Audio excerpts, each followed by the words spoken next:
जागरूकता और दीवानगी यात्रा की शुरुआत। जब आप कोयम्बटूर एयरपोर्ट के बैगेज क्लेम से अपना सामान लेकर बाहर का रुख करते हैं तो आपको अपने बाएं ओर एक टैक्सी काउंटर नजर आएगा, जिसकी लिस्ट पर सबसे ऊपर ईशा लिखा है। 40 किलोमीटर की इस यात्रा के लिए आप वहां से टैक्सी ले सकते हैं। आप 1.5 घंटे में अपनी मंजिल पर पहुंच जाएंगे।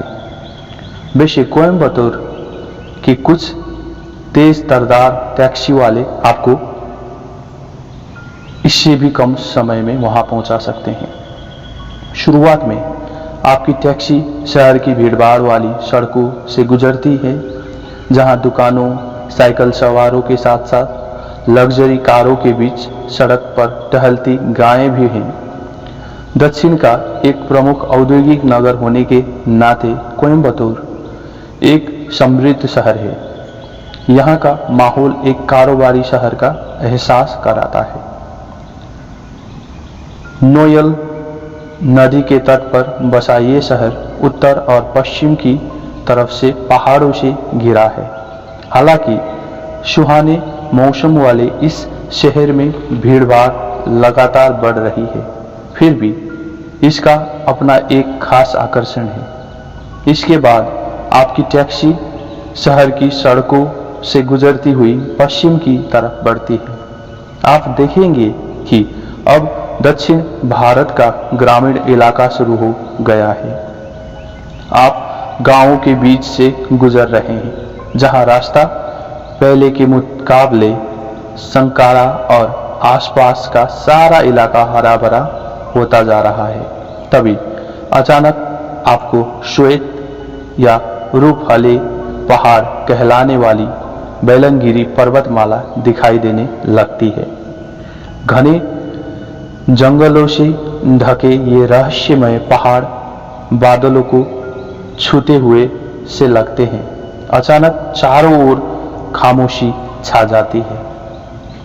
कार का इंजन अब ज्यादा शोर करता महसूस होता है। इस खामोशी में आप स्कूल से घर लौटते किसी बच्चे के चिल्लाने, बकरी के मिमियाने, पास से गुजरती कार के हॉर्न की आवाज साफ सुन सकते हैं। ये निवरता पहाड़ी हवा की जंगली खुशबू की तरह अपना एहसास कराती रहती है। तभी एक बोर्ड बताता है कि अब आप अपनी मंजिल से कुछ ही किलोमीटर दूर है। कार एक धूल भरे संकरे रास्ते में मुड़ जाती है। यहाँ ये हिचकोले खाती हुई धीमी रफ्तार में चलती है। लगातार बारिश के कारण कच्ची सड़क पर बड़े बड़े गड्ढे और कीचड़ सूखने की वजह से खांचे बन गए हैं। टैक्सी ड्राइवर बड़े इत्मीनान से धीरे धीरे सीटी बजाता रहता है। कार के म्यूजिक सिस्टम पर तमिल फिल्म का भक्ति संगीत पूरे जोश से बजता रहता है। आखिरकार आप अपनी मंजिल पर पहुंच जाते हैं। एक सुरक्षा गार्ड आने का मकसद पूछते हुए आपको वेलकम सेंटर की तरफ भेजता है। अगर आप भारत के दूसरे आश्रमों में जा चुके हैं तो आप उनकी और इस आश्रम के बनावट के फर्क पर गौर किए बिना नहीं रह पाएंगे। यहाँ संयम है, पर कोई शुष्क व्यवहारिकता नहीं। यहाँ लकड़ी और पत्थर का इस्तेमाल बड़ी खूबसूरती से किया गया है। इनकी नक्काशी में पूरी सावधानी और बारीकी बरती गई है। आप देख सकते हैं कि यहाँ एक एक चट्टान, झाड़ी और पेड़ को कितनी सालीके से अपनी जगह पर लगाया गया है। यहाँ सब कुछ अपने कुदरती रूप में है, जिसमें कोई काट-छांट नहीं की गई है। लेकिन इस सहज सरलता में भी काफी सावधानी दिखती है। हर मोड़ पर दिखने वाले पहाड़ आपको याद दिलाते हैं कि आप एक घने बिहड़ जंगल के कितने निकट है। अगर आपने अपनी कॉटेज आरक्षित करा रखी है तो शायद सबसे पहले आप वहां जाकर अपना सामान रखकर सफर की थकान मिटाना चाहेंगे, पर हो सकता है कि आप अधीर हो और बहुत तेरों की तरह आपकी यात्रा का मकसद भी वही रहस्यमय मंदिर देखना हो जिसके बारे में आपने इतना कुछ सुन रखा है। हो सकता है आपके मित्रों ने आपको इसके बारे में बताया हो, शायद ये आपको इंटरनेट पर अनायास ही मिल गया हो, शायद बहुतरों की तरह आपने भी इसे अपने कभी सपनों में देखा हो, लेकिन आपको एहसास है कि आपको जल्दी से जल्दी वहां जाना है। अपने लक्ष्य तक पहुंचने से पहले आपको एक परिक्रमा करनी पड़ती है। आप अपने जूते एक स्थल पर रख देते हैं, तभी आपकी मुलाकात एक स्वयंसेवी से होती है। वो आपको आगे होने वाले अनुभव के महत्व के बारे में बताते हैं। फिर आप मंदिर के परिसर में घूमना शुरू करते हैं। अगर आपकी इच्छा हो तो मंदिर में प्रवेश करने से पहले आप पवित्र कुंड में डुबकी लगाने के लिए रुक सकते हैं। आपको बताया जाता है कि ये केवल रश्मि शुद्धिकरण नहीं है। तीर्थ कुंड जमीन से 35 फुट नीचे एक तालाब है जिसके पानी को ठोस किए गए पारे के लिंग से, जो रस विदा की यौगिक प्रक्रिया से संभव हुआ है, ऊर्जावान बनाया गया है।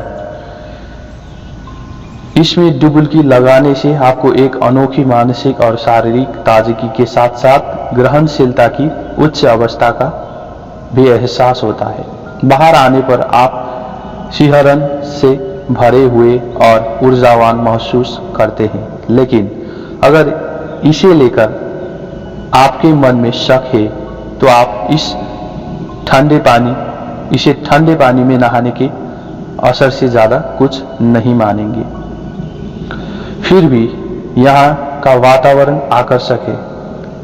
छत और चारों तरफ की दीवारों पर प्राकृतिक रंगों से बने विशाल भित्ति चित्र अपनी मौन गरिमा में अत्यंत भव्य लगते हैं और मन में बड़ी उम्मीद जगाते हैं। इसके बाद आप लिंग भैरवी मंदिर जाते हैं। आपको बताया जाता है कि वो यही निवास करने वाली देवी है जो एक साथ प्रचंड करुणामयी और उग्र है। वो परिक्रमा के दक्षिण पश्चिम में एक छोटे से जीवंत स्थान पर रहती है। उनका निवास स्थान अंतरंग और आरामदेह है। उनका रंग आग की लपटों सा लाल और सुलगते कोयले सा काला है। मंदिर का सारा प्रबंध सिंदूरी रंग की साड़ियां पहनने वाली पुजारियों के हाथों में है। वहां पुरुष सहायकों की गैर मौजूदगी साफ पता चलती है। वहां होने वाली मूर्ति पूजा के खुले प्रदर्शन से आप असहज महसूस कर सकते हैं, जिसमें मंत्रोच्चारण और नारियल फोड़ने का सिलसिला लगातार जारी रहता है। फिर भी इन कर्मकांडों की शांतिमय भव्यता आपका ध्यान जरूर खींचती है। हर तरफ सुरुचि की छाप है, दीवारों में, कपड़ों में, मूर्ति की सामान्य सुडलता में। भले ही आप इसके प्रति बहुत उत्साहित ना हो, फिर भी इनकी सादगी और खूबसूरती की तरफ तारीफ किए बिना नहीं रह पाएंगे। हो सकता है कि ऐसे में आप चुपचाप कोई मन्नत भी मांग ले। आखिरकार उनको एक वरदान देने वाली देवी के रूप में भी तो जाना जाता है। देवियों की नजर में अच्छा बने रहना आपको उचित लग सकता है, जिन्हें सभी आध्यात्मिक परंपराओं में बहुत तुनकमीजाज माना गया है। जब आप वहां से लौटते हैं तो आपको देवी की खुद पर ठहरी हीरे जड़ित आंखों अपने पीछे पीछे आती महसूस होती है। इसके बाद आप खुद को मुख्य मंदिर के द्वार की ओर बढ़ता पाते हैं।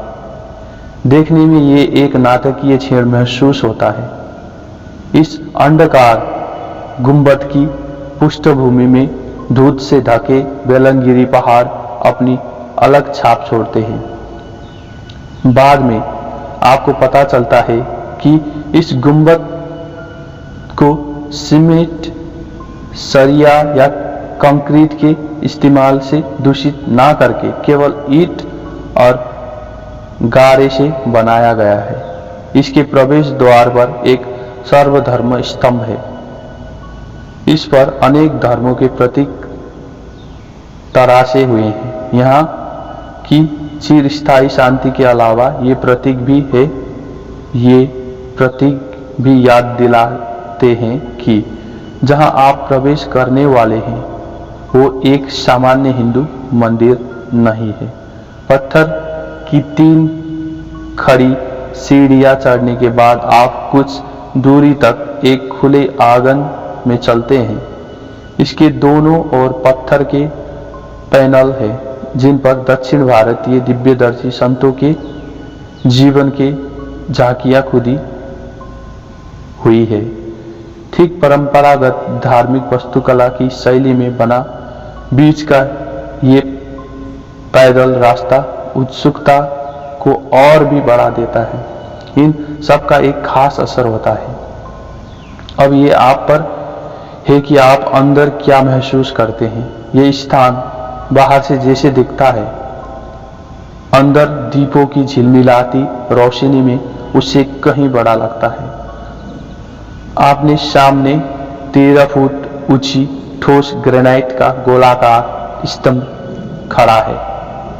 इसकी स्याह काली सतह पर तांबे के 7 छल्ले तरीने से जड़े हुए हैं। स्तंभ का आकार 7 कुंडलियों वाले पत्थर के विशाल सर्प के आकार का बना है। यहाँ पानी के एक घेरे के बीच में, जिसमें दीपों से घिरे फूल बड़ी सुंदरता से तैरते रहते हैं। अगर आप कभी आधुनिक भारतीय मंदिरों में गए हैं तो यहाँ भी सादगी और पारंपरिक रस्मों की गैर मौजूदगी से हैरान रह जाएंगे। ये स्थान शांत, आडंबरहीन गर्भगृह सरीखा है, जहाँ एक तरह की मौलिकता का एहसास होता है। फिर आप दीवारों में बनी आवा गुफाओं की तरफ जाकर ध्यान लिंग को पाने के लिए बैठ जाते हैं। ध्यान लिंग अलग अलग लोगों के लिए अलग अलग मायने रखता है। कुछ लोगों के लिए ये ईश्वरीय कृपा से कम नहीं। वो यहाँ से अवाक और आनंद विभोर होकर निकलते हैं। कुछ दूसरों के लिए ये सिर्फ एक जगह ना होकर एक प्रक्रिया है, गहनता देने वाली, स्पष्टता प्रदान करने वाली, तीव्रता लाने वाली। वो जिस मनोदशा में अंदर जाते हैं उससे बिल्कुल अलग अवस्था में बाहर निकलते हैं। वो ज्यादा शांत और शरीर मन की गतिविधियों के प्रति ज्यादा जागरूक दिखते हैं। कुछ लोगों का कहना है कि उन्हें कुछ भी असाधारण नहीं लगा, फिर भी वो घंटों वहां बैठे रहे, जबकि उन्हें ऐसा लग रहा था मानो वो कुछ मिनट ही वहां बैठे हो। पर लगभग सभी स्वीकार करते हैं कि ऐसा लगा मानो उनमें एक तरह का निखार आ गया हो, उनकी मलिनता को पखार कर शुद्ध कर दिया गया हो। शास्त्रीय गायिका सुधा रघुनाथम कहती है, ये अनुभव मुझे ऐसे समय में ईश्वरीय आशीर्वाद जैसा मिला जब मुझे इसकी बहुत जरूरत थी। मिशिगन से आए एक अतिथि का कहना है, मैं बिना किसी खास कोशिश के ध्यान की अवस्था में चला गया था। ऐसा मैं कई वर्षों से करना चाह रहा था, लेकिन समझ में नहीं आता था कि कैसे किया जाए। पंजाब के एक अवकाश प्राप्त व्यवसायी का कहना है, यहाँ आकर मुझे अब तक का सबसे आश्चर्यजनक अनुभव हुआ है। मैं देश भर के बहुत से शक्ति स्थलों पर जा चुका हूँ, लेकिन मुझे कोई भी ऐसा स्थान नहीं मिला जहां इस तरह की प्राकृतिक ऊर्जा तरंगित होती हो। जर्मनी से आए एक अतिथि ने कहा, मैं अपने मन में चिंताओं का भंवरजाल लिए अंदर गया था, पर वहां पहुंचते ही मेरी सारी चिंताएं गायब हो गई। ऐसा लगा कि कोई इन चिंताओं को मुझसे दूर ले जा रहा है और मैं फिर से सांस ले पा रहा हूं। एक लेबनानी साधक ने बताया, मुझे ऐसा लगा मानो मुझे अपने गुरु मिल गए हो, जो सदा मेरे साथ रहकर बिना किसी भेदभाव के मुझ पर कृपा करते रहेंगे। कनाडा के एक स्कूल शिक्षक ने कहा, मैं प्राय मन में ऐसी शंकाएं लिए इस स्थान में प्रवेश करता हूं कि ये मैं क्या कर रहा हूं। कहीं यहाँ आकर मैं अपनी सांसारिक जिम्मेदारियों से भाग तो नहीं रहा, लेकिन हर बार ध्यान लिंग के आश्रय में बैठते ही मेरी सारी शंकाएं खत्म हो जाती है। मैं समझ जाता हूं कि मैं यहाँ क्यों हूं। एक युवती इस बात को ज्यादा स्पष्ट तरीके से बताती है, ये मेरे सबसे सच्चे ज्ञात मित्र बन गए हैं। कुछ लोगों का मानना है कि उनके यहाँ पहुंचने से पहले ही प्रक्रिया शुरू हो जाती है। उनको अचानक ही ध्यान लिंग की छवि के दर्शन हो जाते हैं। इससे भावनात्मक रोमांच और प्रबल उत्सुकता पैदा होती है। आध्यात्मिक जीवन में पहले कोई रुचि ना रखने वाले को भी कभी कभी ऐसी अनुभूति होती है।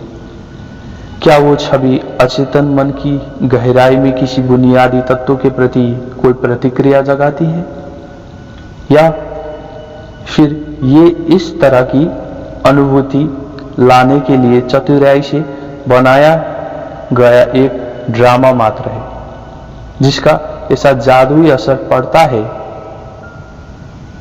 ये ध्यान लिंग आखिर है क्या?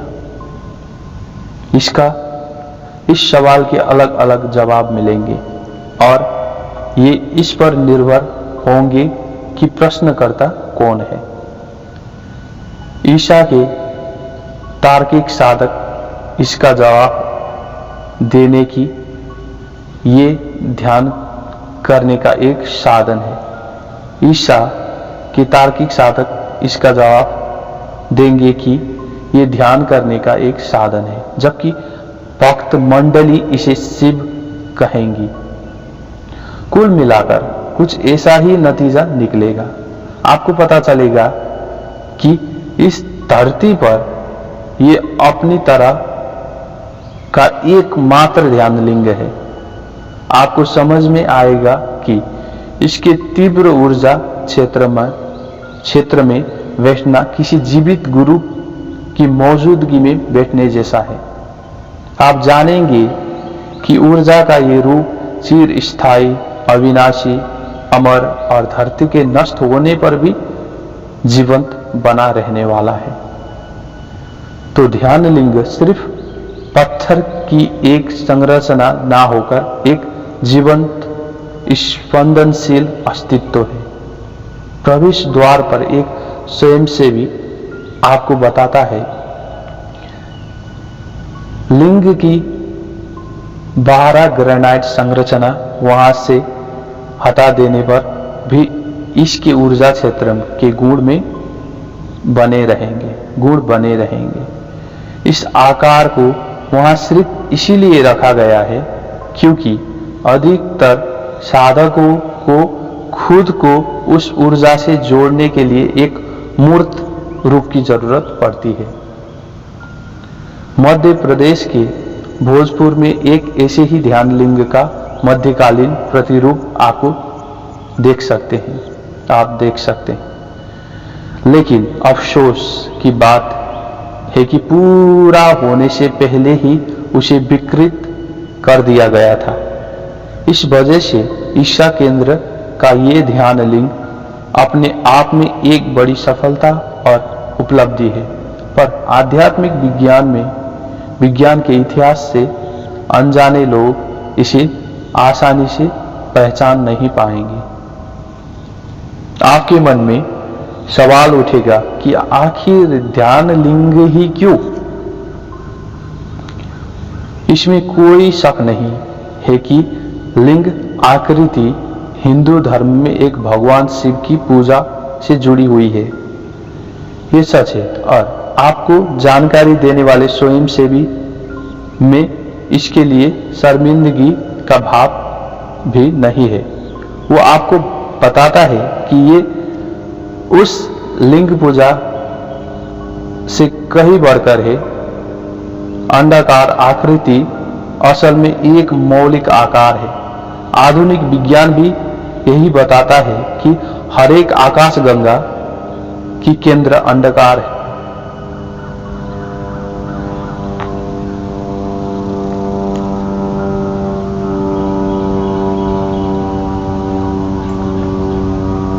विभिन्न परंपराओं से जुड़ी आध्यात्मिक ऋषियों को हमेशा ये ज्ञान रहा है कि ये निराकार, आप इसे शून्य या अनादि जो भी कहे, से प्रकट होने वाला पहला आकार है और अस्तित्व के मिटने से पहले अंतिम आकार भी यही है। यही कारण है कि लिंग निर्माण की तकनीक बहुत पुरानी है। ये संसार की कई संस्कृतियों में सूक्ष्मता के अलग अलग स्तरों तक विकसित हुई है। इसके लिए उच्च स्तर की आध्यात्मिक निपुणता और समझ की जरूरत होती है। साथ ही ध्यान लिंग का निर्माण करने के लिए असाधारण दिलेरी और दक्षता भी होनी चाहिए। आपको बताया जाता है कि इसके लिए घोर प्रतिबद्धता और पागलपन की हद तक का साहस का होना जरूरी है। इस ध्यान लिंग के निर्माण में भी इसके निर्माता को कई बार अपने जीवन को दांव पर लगाना पड़ा। इस ध्यान लिंग के निर्माण की कहानी कई तरह से बयान की जा सकती है, लेकिन उनमें से किसी भी इसके निर्माता के जीवन से अलग नहीं किया जा सकता। इसी तरह उनके जीवन की कहानी सुनने के भी कई तरीके हैं। इनमें से एक बिल्कुल अलंकारहीन सीधा सपाट वर्णन है, जिससे वो सभी सूचनाएं निकाल दी जाती है जिनसे किसी शक्की इंसान की परेशानी हो सकती है।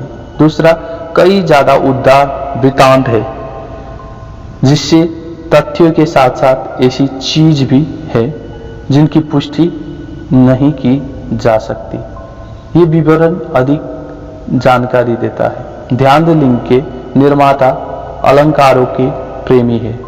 एक बार जब उनसे एक बच्चे ने पूछा कि जीवन सच है या सपना, उन्होंने एक आध्यात्मिक गुरु की सहजता से विरोधाभासी जवाब दिया, जीवन एक सपना है। पर वो ये सपना सच है। वो कविताएं पढ़ते भी है और लिखते भी है, पर सिर्फ ध्यान लिंग ही ये साबित करने के लिए काफी है कि वो एक कवि है। वो तथ्य और सत्य के बीच के अंतर की ओर बार बार हमारा ध्यान खींचते हैं। हर कला प्रेमी इस फर्क को अच्छी तरह से समझता है। उच्च कोटि का कथा साहित्य और कविता साफ तौर पर सत्य के क्षेत्र में आते हैं। इसीलिए इस कहानी से गैर तार्किक अंश निकाल देना हिंसा करने जैसा अपराध होगा। ध्यान लिंग के निर्माता खुद भी शंकालु है। उनका तर्क विध्वंसकारी हो सकता है। आध्यात्मिक राह पर कपट को वो स्पष्ट रूप से और दृढ़तापूर्वक नामंजूर कर देते हैं। इससे उनकी कहानी के अविश्वसनीय पक्ष पर विश्वास करना आसान हो जाता है। अगर पाठक उस सच्चाई भरे लहजे को सुन सके जिनमें इस कहानी की बहुत सी घटनाओं को सुनाया गया है, तो शायद उन्हें वो बातें मानने में आसानी होगी। आइए इस कहानी की शुरुआत एक विकल्प से करते हैं। अगला अध्याय इस कहानी की शुरुआत हो सकता है, मगर केवल यही अध्याय नहीं। जो लोग इसे पचाने में परेशानी महसूस करें, वो इसके बाद वाले अध्याय से शुरू करके कहानी के साथ चल सकते हैं। सत्य या तथ्य, वास्तविकता या ऐतिहासिक सूचना चुनना आपको है, लेकिन एक चेतावनी है, कहानी के अनेक मोड़ों पर ये दोनों एक दूसरे से अलग नहीं है। आप इस गूढ़ जुगलबंदी की परख, साथ ही वो कुंजी जिसकी उम्मीद इस कहानी से पाठक कर सकते हैं, इस तरह पा सकते हैं जिस तरह ध्यान लिंग के निर्माता ने एक बार अपनी रचना का वर्णन करते हुए कहा था, ये विशुद्ध जागरूकता और दीवानगी का कॉकटेल मिश्रण है। शायद ये खुद सद्गुरु के बारे में भी उतना ही सही विवरण है।